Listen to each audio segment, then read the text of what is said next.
11 anyos nga batang lalaki na-recover nga wala nay kinabuhi human kini miambak sa lilong parte sa sapa bandang alas 9 kapin sa buntag niadtong Disyembre 29, 2024 sa Purok Gulayan, Barangay Dato Abdul.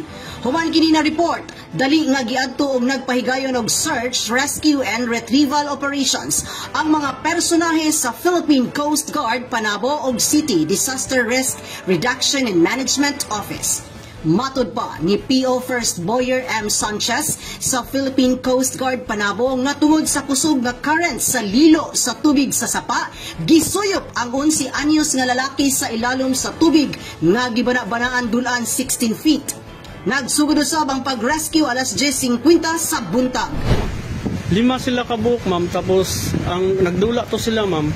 Ang bata, may anak siya, ma'am, na muambak siya din. May anak kong yung kauban na kay gamay lagi siya, ma'am, ayaw kambak niya.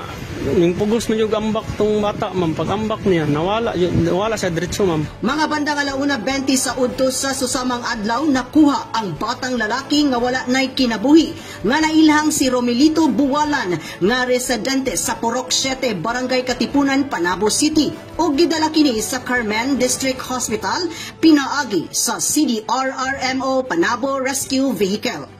Kabahin sa panghitabo, adunay tambag si Substation Commander Sanchez. Kung mga ligo man sila, ma'am, dapat mga sila o guidance sa ilang parents. Tapos dapat dili sila maligo nga mga bata lang sila. Dapat may mga dagko po, ma'am, para kung maginaon sa mabantayan sila, ma'am, kung naay mga yung nana nga may tabo. Dugang pa nga ang maong panghitabo napasa na sa Philippine National Police Panabo alang sa hustong investigasyon o disposisyon sa kaso.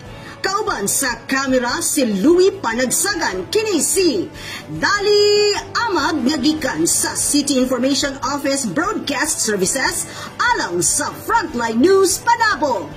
Importante, informed.